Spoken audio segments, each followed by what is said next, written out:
à chaque fois, tant que la mouka, on a décidé de faire une manifestation pour la cause de Mboka. Pour accompagner le président de Martin Fayulu Madidi, notre premier ministre Fumumpa, tuerie et Zalaka. Pourtant, on va bimaka, to bomakate, to landaka bangote. Il y a biso cette fois-ci. Bino moko kota. Basi batiki memo. Cette fois-ci, to kokena bino.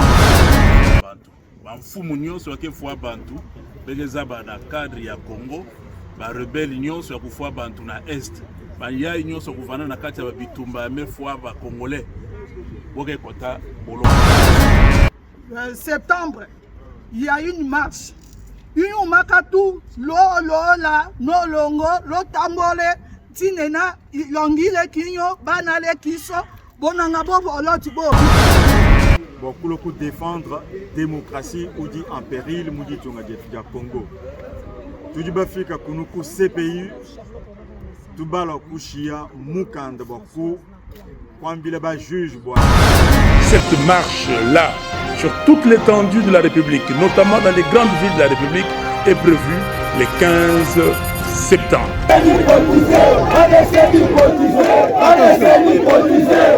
Ndonga libération ekoki pona bino nyonso bana Congo ba oyo balingaka mboko Congo lokola héritage na bango bilenge baza elikia ya lobi ozali elenge le 15 moto nyonso atelo changu bilenge ya lupunga bilenge ya funa bilenge ya moa totelema pour lobi na biso bato toko déterminer yango lelo oyo moto aliberaka peuple a se liberaka yo moko tobima biso nyonso mokolo ya le 15 ya mois oyo le 15 septembre mpona koexige ezali libération ya mboka Congo moto na moto abima na kanda na ye babotola oyo lopango justice ya mboka esepeli so te babebisi éducation po bakosa yo eloko moko bapesa yo te social esepeli so te oyo nyonso etungisaka yo po balaka yo salaire bapesa yo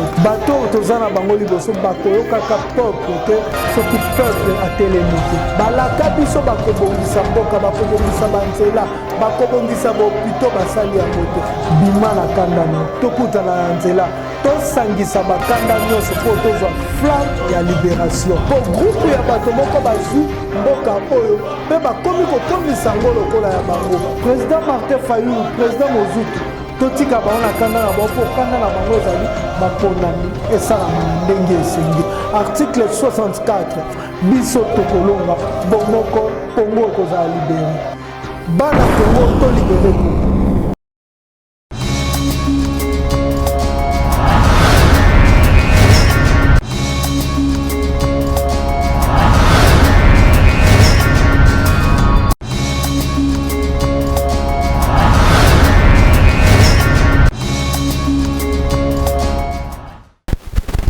Yenge matondo ingeta na bino nyonso baebo zuli baku ya kolandanga Trésor King Bukele na nzela ya Vision News. Merci na ba Congolais nyonso bakolo Congo nde bongo na bengaka bino po na bino tozo partager kaka héritage moko eza mabele au Congo. Merci pe na bakoko po botikela biso héritage moko ya motuya. Merci na nzambe mokeli wa pesa biso mabele au Congo parce que kokaka po ko créer biso ba français kokaka ko créer biso ba japonais kokaka ko créer biso ba américain mais na bolingo ya nzambe mokeli nde akeli apesi biso Congo akeli biso ba Congolais yango ezaka esengo na ngai pona komona ya pesi biso mboka o etondi nkitebele mboka o mokili mobimba e kotala donc tozali peuple oyo akosauver mokili mobimba lelo tokoloba mingi nini tokobeta mingi lisolo ya CPI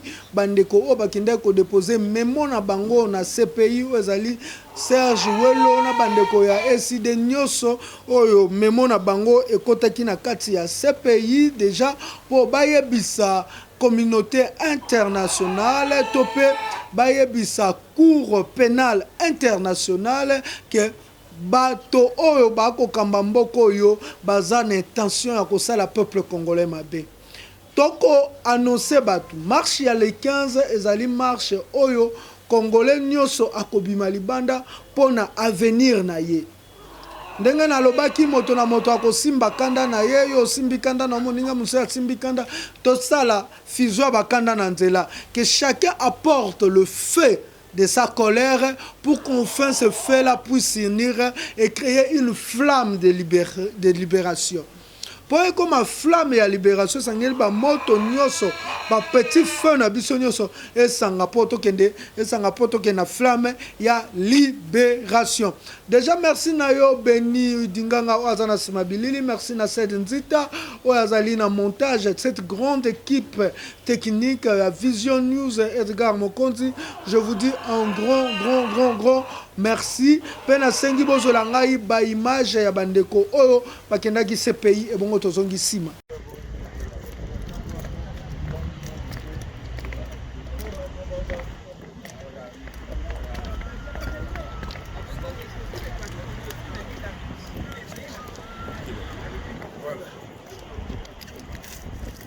Ah, c'est une vidéo.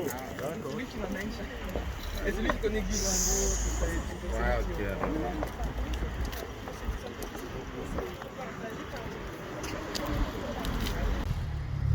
Avec SID pour la dignité du peuple congolais. Avec SID pour un Congo fort et prospère. Avec SID, c'est encore possible, c'est encore possible, c'est encore possible. Bandeko babolingo solution esi ezwami bobima libanda tolembi à chaque fois ntango biso lamuka bana eside tobimaka mpo tosala manifestation mpona cause ya mboka na biso to accompagner baprésident na biso Martin Fayulu Madidi notre premier ministre Fumumpa batuerie ezalaka mpo ntango bango babimaka tobomaka te tolandaka bango te ya biso cette fois-ci bino moko botala basi batiki memo cette fois-ci tokokena bino musika bobima bana mboka bobanga te bamama bapapa bana bakoko bobima mpo tolibere mboka na biso ingeta Catorale en gestation. À nos frères et sœurs policiers du pays, comprenez que vous vivez ensemble avec la population civile dans la cité, c'est-à-dire vous êtes victimes des mêmes injustices sociales au même titre que vos compatriotes civils. Et sachez que une police qui tire sur la population, c'est bien une partie de la population qui tire sur une autre partie de la même population. Et les conséquences ont toujours été néfastes pour les commanditaires. À bon attendeur, salut. Kanga la personne nalinga. Bon, bana nyonso ya Congo. Betme Kwisawa na CPI. Ya inanima na muke bureau ya CPI. CPI begeza bake place aboke kanga bantu ke fwa bantu. Bamfumu nyonso ke fwa bantu begeza ba na cadre ya Congo. Ba rebelle nyonso ya kufwa bantu na est. Ba ya nyonso kuvana na kati ya bitumba ya mefwa ba congolais. Boke kota boloko awa na nima awa. Betme Kwisawa sanaki. Betme Kwisawa sana kutulula mukanda ya Lamuka. Begezaba le 15 septembre yai mercredi marche ke salama na kati ya Congo nyonso. Betkezaba mpila bamfumu na beto ya kena kuyala inti na beto boke salaka. Boke basisaka basoda sana bukufu wa population alors que droit ya kusala marche yoke na kati ya bantiku ya bwala na beto. Donc benu nyonso benu kubasika. Kana boku fwa beno dossier na boke déjà awa betme kuitulula yo awa. Donc mwana mosi ya Congo ku wa boma ve. Lamuka mekwisa awa sana kutulula mikanda ya bamfumu na beto Martin Fayulu. Si mfumu Adolphe Muzito. Bo nyonso zole boke zaba bo meti na beto kuitulula mukanda awa. Sambu benu kubasika benu nyonso le 15. Beku basika beku wa boma ve benu kutambula sambu nanki. Benu kutambula sambu na kulomba vote ya mbalayai fraude kuvanda ve. Benu kutambula sananki sana vérité des urnes. Sambu na kubuya glissement. Sambu na kubuya fraude électorale muyibi ya kimfumu bonso boyiba kimfumu wa président Martin Fayulu. Ya mbalayai betkezala yo diaka ve. Yo ina betme kuitulula mukanda awa. donc ben ko wabomave ben ko basika procureur me baka déjà mukana na beno voilà moi ndinga muvana na yo ya kupesa na beno. Merci. C'est la délégation venue de la France, SID France. La délégation est conduite par son secrétaire exécutif, M. Patrick Mambou. M. Patrick Mbamou, vous avez un mot. Quelle est la raison de votre présence ici, à la CPI? Merci beaucoup. La raison de notre présence à la CPI, c'est pour interpeller le monde entier. La répression est en cours de gestation le 15. Le 15 septembre, ça sera une date fatidique pour la démocratie.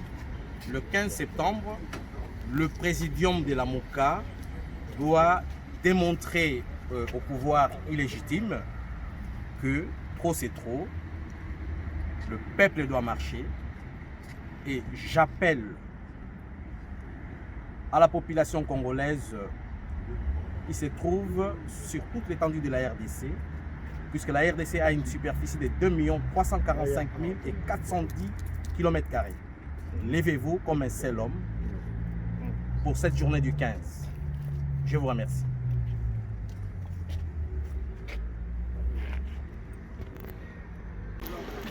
Betu bonso baditunga dia Congo. Mwana yonso wa Congo. Tujitu lomba boase. Muditu kuja le 15 septembre. Muntu yonso kachinito apatu kavambelo bokulo ku défendre démocratie ou dit en péril muditu dia Congo. Tujibafika kunuku CPI. Tubala kushia mukanda boku kwambile ba juge bwani. Badi bashipa batuta bakwata bana ba congolais badiba batuka mwinjile beaucoup défendre droit ya nunkuka no chinito fatuka inwenu bonso walu boise musala yons wa tirer sur la population ne pourra que se retrouver au dit CPI. Merci à Boni fatuka katu chinito vita idi mubianze bietu tujiba iganye. Merci Nagasio Bolandi na bokebi nyonso bandeko oyo batonaki kotika memo na bango kombo na esika oyo tobengi na cour pénale internationale CPI. Conseil mwa moke na kopesa na baye baza na pouvoir. Tango tolobaka ete Kabila asali mabe mingi, Kabila abomi bato, Kabila asengeli akende CPI, ezali mpona nini? CPI topé sanction, comme on a sanction aux États-Unis, pour toya na CPI. Sanction aux États-Unis, on va faire ça Kabila, na batonae, les acquis pour aboya qui organiser ma ponami en 2016-2018. Est-ce que bato ba ko comprendre ngoto ba ko comprendre qu'il fallait Kabila, c'est na Kabila organiser l'élection en décembre 2016, mais à benda en 2018. Et si les États-Unis d'Amérique, Oyo, Bazali, Nakatia, les Nations Unies, ça qui est sanction. Tant que vous avez les États-Unis, vous avez tango nyoso, bakanga batu o ba commettre qui ba crime. Ba crime wana n'époque Kabila ba kontakango de 2016 à 2018. Refus organisation ya Kabila, ne mema ba mort et belé. C'était pas Kabila qui est sorti. C'était pas à Kabila d'organiser les élections de Abandoloba na Seni. Mais comme lui, il était le garant de la nation, Azawana pour le bon fonctionnement de l'institution, il était là pour aider. Pour sa premier ministre Moko, pour ça belle élection, ils allaient organiser na badele Oyesengeli. Mais le quoi ça qui organisé bato babima kalibanda to ebi ete bato babima 2016 décembre oyo bato bakufa na première marche ya église catholique ezaka déjà le 31 décembre 2016 bato babandi kokufa to na 2017 bakosi mukenzi balandi na février ba Thérèse Kapangala balandi nde bongo epesa Kabila ba infraction oyo azana ngo otoloba vers la CPI. Le lobby non besoin de pouvoir. Est-ce que l'on connaît koki côté à binote koki côté à binote? Malgré nous, le révolutionnaire, nous disons que les élections n'est pas une voie qui va changer la République démocratique du Congo. Nous savons que c'est le blanc qui cherche que les organisations et les élections plutôt soient organisées afin qu'ils nous imposent leur volonté. Et que nous, le peuple congolais, nous ne voulons pas que le blanc continue à nous imposer leur volonté. Quand on va imposer notre volonté, non, pour moi, le Congo a bénéficié, mais pour Banana Bango va bénéficier. Qui me dira qu'un blanc peut se lever un jour, alors il y a bomi Banana Nganza pour Afrique et Zalabia. Qui me dira qu'un blanc peut se lever un jour, habiter na Tikimboka pour Afrique et Zalabia. Quand ils viennent en Afrique, quand ils cherchent que l'Afrique organise les élections, l'Afrique fait ceci, l'Afrique parce que RDC a un embargo, il y a des armes, il y a une mafia. Na kata RDC ozote kama parce que na la vidéo mobo ya bandeko moko boye bakangie balobi aza ADF actif mais na kati atangi kombo ya ba chef du village. Je me suis posé la question, est-ce que ba chef du village wana il faut déjà bazala na bamboka o basala minduki? Non, ba nani ba yela ba minduki wana, vous allez voir il y a des ambassadeurs Congo et des pays étrangers o bako ya pona ba cop na bango. Moi, exemple, moi, ambassadeur à Italie. Il est sorti à Watina Estamboka pays sans que le gouvernement ou Yambaye Ayeba. Vous allez comprendre que le jeu des organisations des élections, c'est un jeu de Congo, de blancs. Et nous, le peuple congolais, que demande le peuple? Le peuple demande que la révolution. Le changement brusque d'un régime. Le peuple a régime est tombé parce que c'était un régime où il a eu pouvoir par force contre la volonté du peuple congolais. L'article 64, c'est constitutionnel. C'est là où on a donné au peuple congolais le pouvoir de se lever, de faire ce qu'on appelle la révolution. L'article 64. C'est ce qui demande le peuple. Mais, au-delà, il y a Nyoso. Là, conseil n'a pas fait ça. Comment organiser l'élection et comment la révolution. La professeur de notre conseil, bon dimanche, comment organiser l'élection, quand les politiciens et pour permettre nous, le révolutionnaire, tous en Anzela, de faire la révolution. Donc, on va sous pour imposer Batou, la commission qui organise l'élection, tout encore, on a cours qui est publié.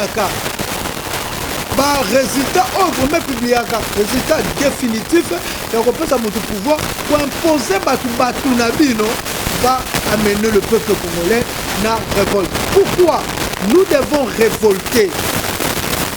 Pourquoi nous devons révolutionner les choses? Pourquoi nous devons révolutionner l'état des Congolais? Pourquoi nous devons révolutionner la politique Nabiso? D'abord, parce que Félix Antoine Tshisekedi a fandi na pouvoir, tout le monde bola mon côté pour installer le peuple congolais. Il a fait plus de 100 et quelques voyages pour ne rien amener au pays que des photos. Il est grand à shooting dans ce pays. Là, la monnaie de maquillé président, tout le monde photo, ce que tout le monde n'a pas, n'attend ya Félix Antoine Tshisekedi. Monsieur Antoine Félix Tshisekedi.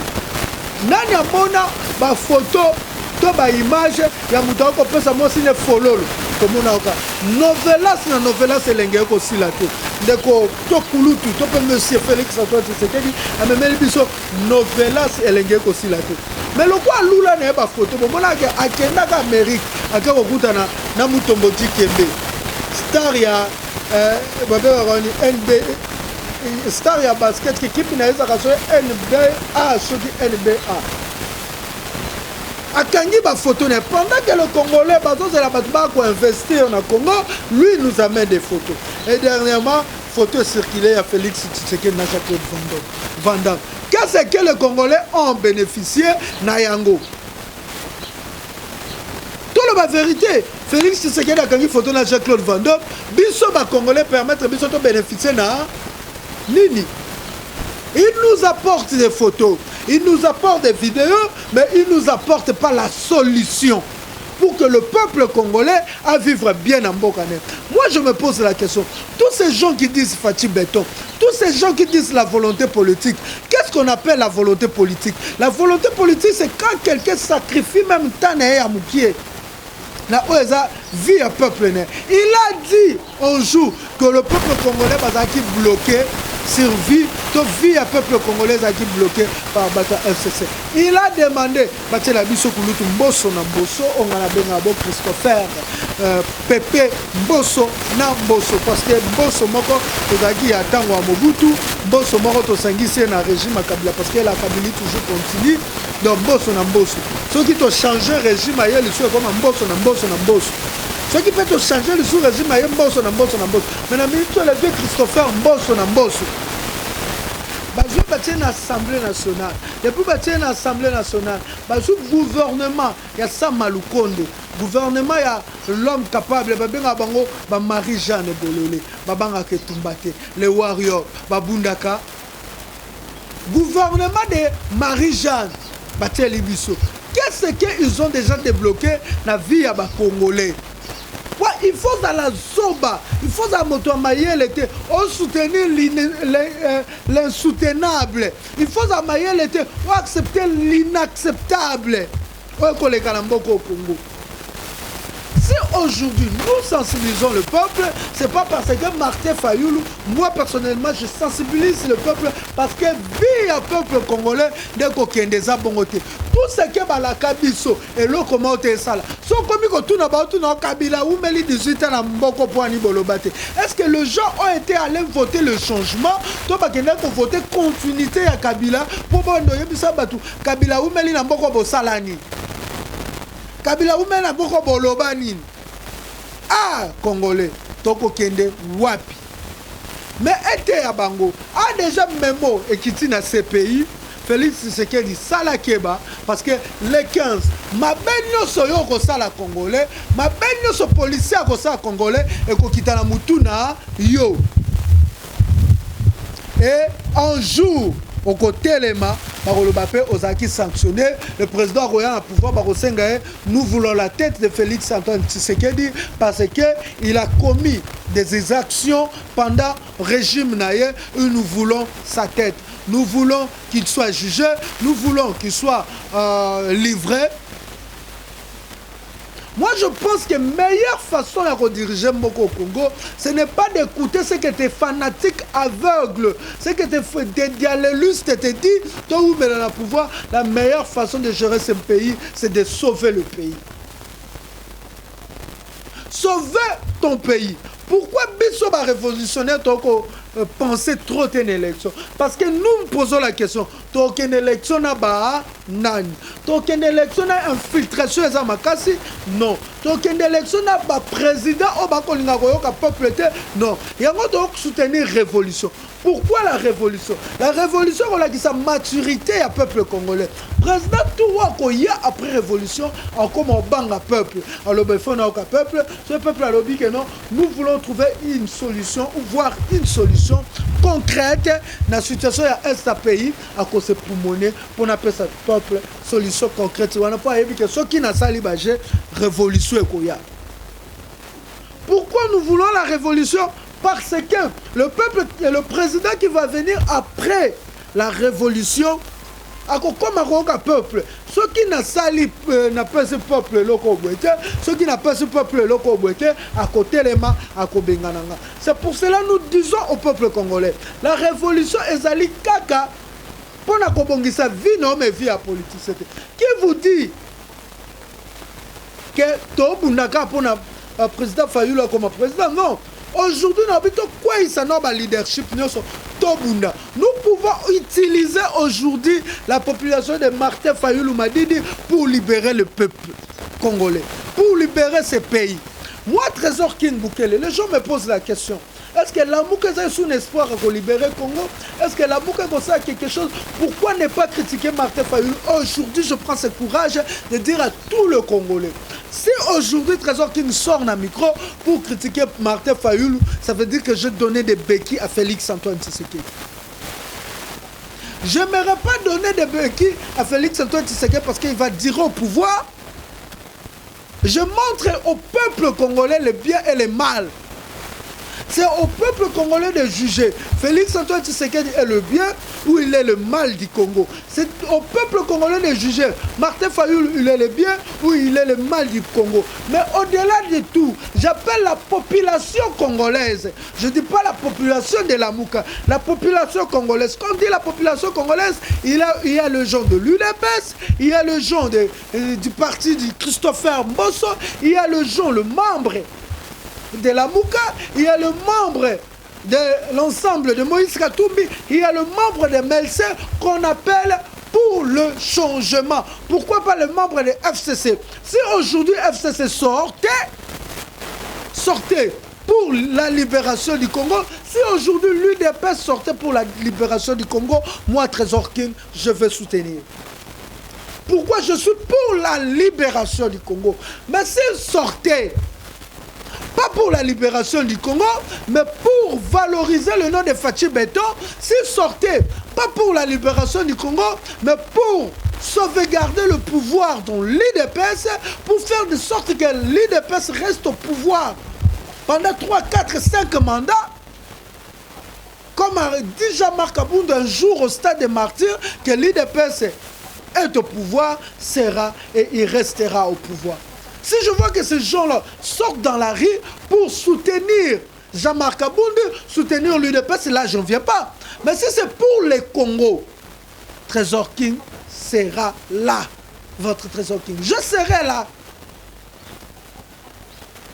Ce n'est pas seulement nous, résistants, qui allons sauver le Congo. Ce n'est pas seulement nous qui allons changer les choses. Même les gens, la population, quand on dit la population, c'est tout le monde. Tout le monde. Même les gens de l'UDPS, vous allez les aider locaux. Il y a quelque chose qui vous dérange. C'est le temps de vous sentir libre, de vous dépouiller de votre peur et de combattre cette chose-là. Regardons le mal en face et combattons le mal, chers Congolais. Regardons le mal comme ça. Il ne faut pas courber le front quand il y a le mal devant. Il faut dresser le front. Dresser le front plutôt. Dresser le visage. Regarder le mal en face et trouver une solution. Remplacer le mal par le bien. L'horreur du bien et l'horreur du mal. Passion du bien. C'est ce que nous demandons à tout Congolais. Tu es responsable de ton avenir. Toi, Congolais qui me suivez. Et vous, plutôt, Congolais qui me suivez. Toi, Congolais qui me suis. Sache que tu es l'avenir de ton pays. Surtout la jeunesse. Et on ne peut pas laisser ces gens ici massacrer notre Congo, détruire notre Congo. Et qu'est-ce qui va nous rester du Congo? Que de miettes, que de déchets. C'est le temps de sauver le Congo. Cet héritage que nous partageons tous. Cet héritage, c'est le Congo. Merci beaucoup Nabaye. Nyoso balanda kibiso ezaki mbela pe kola kisabino ba vidéo ya bandeko o bakenda ki bongo na CPI pona okitsa memo na bango pona makambo le 15 pe tokutani balasima na émission Musubai.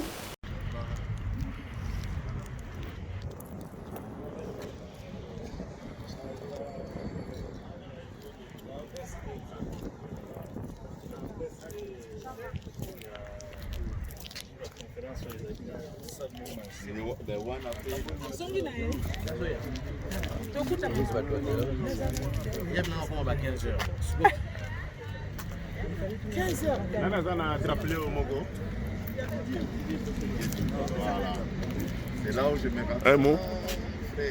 Avec SID, c'est encore possible. On est là, on soutient tout le monde. Allez marcher, c'est 15 septembre. Sortez, revendiquez vos droits les gars, revendiquez vos droits. Pas de problème. Ok, c'est bien ça. Bon, honorable, c'est ok. Ma jeune, na sir bozomo na toali boso ya CPI. Jeunesse n'est l'avenir ya lobby. Mukolo le 15, mutu abanga te. Mutu pa bangisa mutu te. Biso no soto bima le 15 na balabala. Osala musala, bafutaka au salaire te. Le 15 bima. ndenge oza na kote na bino électricité ekomaka te le 15 bima osilisa classe musale emonanaka te le 15 bima mutu na mutu abima na kanda na ye okanda ya justice kanda bamelanga lupangu na régime actuel le 15 mutu nyonso na balabala CP aza deja courant mutu nyonso oyo akoluka asa la population mabe a impliqué violence likolo ya population lisu ya CP ko la likolo na mutu abanga te Kongo eza mutu te le 15 biso nyonso na balabala ingeta Sompinya Congo démocratique to ya nya to ya yotika bonkanda ele bakonzi bana CPI le 15 septembre il y a une marche une makatu la no longo lo tambole tinena longile kinyo banale kiso bonanga bobo oloti bo bitana lo valote l'état lo valote police tina ane bakonjana ne ba uti ye ate to ya yotika bonkanda bonto kela bobe bakonzi ba lokanda donc vous comprenez, n'ayez pas peur, bobangate, bobima, l'état est mboko yo bayebi, oya komeka, bakolandaye, et ça très très sérieux. Monsieur Raphaël Bitikalo, néerlandais de résidence, parce qu'il est congolais, secrétaire exécutif de l'ECD Pays-Bas. Vous avez la parole. Wij zijn hier om procureur waarschuwen op de 15 september gaat iets in Congo gebeuren, demonstratie in Congo gebeuren. En die demonstratie is georganiseerd door Lamuka. En wij zijn om te zeggen tegen de procureur, wat gaat er gebeuren in Congo? De procureur moet wel naartoe kijken en naartoe documenteren. Dus daarom zijn we hier gekomen. Donc nous sommes là, pour signaler na procureur pour na makambo oyo ekolekana le 15 septembre 2021 na mboka na Congo donc la mercredi prochain. Donc nyonso ekolekana kuna il faut procureur atala yango et soki bakoboma ou bien bakotinda bato na bango baya koboma ba congolais et voilà nyonso ekozala documenté et puis le document ebungaka te voilà. Bana mboka bana Congo bomoni délégation oyo ya Lamuka diaspora oyo ezali conduite na secrétaire national chargé des relations extérieures ya ECD na responsable ya nouvel élan na diaspora toye awa kotika memo touti kotika memo na bureau ya procureur ya cour pénale internationale otobengi CPI boyebi Congo to signa to ratifia traité à Rome o esalaki basala CPI et puis CPI rôle nango objectif nango ezali pona ko sambisa ko juger bato nyonso ba personnalité oyo bazali civil to ba militaire oyo bazali accusé pe oyo bakozala accusé na crime de guerre, crime d'agression, crime contre l'humanité. Alors biso diaspora ya Lamuka tolali te toye kosenga bino bana mboka bisika bozali partout na République démocratique du Congo na 26 provinces bolanda mbela ya ba leader mibale ya Lamuka président Martin Fayulu Madidi na premier ministre honoraire Adolphe Muzitu Fumupa Congolais nyonso na libanda Congolais nyonso na banzela ba nyonso ya mboka bobima le 15 septembre 2021 bobanga te biso bandeko na bino ya diaspora ya Lamuka diaspora basi baye kotika mokanda awa na CPI boyebi awa na CPI ezaka mawa te obomi okei 20 ans 30 ans de prison na tini message na ba policier bandeko na biso ba polusu oyo tozalaka na bango boyebi bino ba policier tofandaka na bino na cité. Cela veut dire tozalaka na pasi moko na bino tozalaka na maite tozalaka victime ya absence ya courant lelo pe komi ya ram bino bobima policier bo encadrer bandeko na bino ba civil oyo bakobima bo encadrer bango parce que boyeba ke pulusu soki a tiré et pas la population eza lokola ndambo ya population et tiré et bomi ndambo mususu ya population et puis ba conséquences nango ezalaka néfaste ezalaka dangereuse pona batoyo batindaka bino ba policier bosala mbeba ba commanditaire oyo baza kotinda oyo bakotinda oyo bakomeka kotinda pulusu.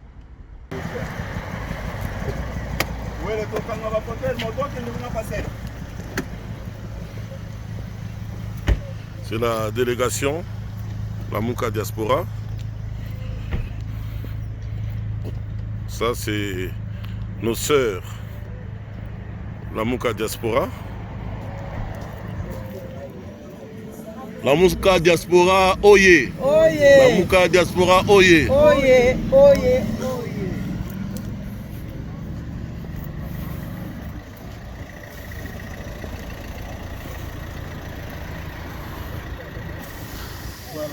La Mouka Diaspora, oye! Oye, voilà. Bissowane.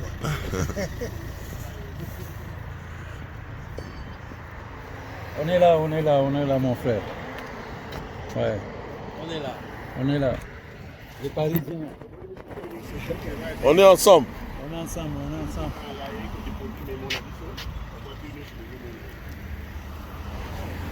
Le mémo de la Mouka est bien déposé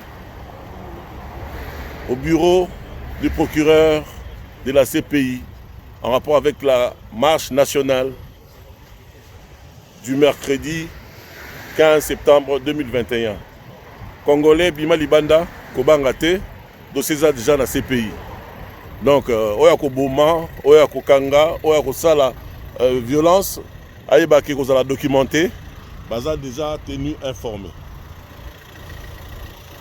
Biso wana tozongi.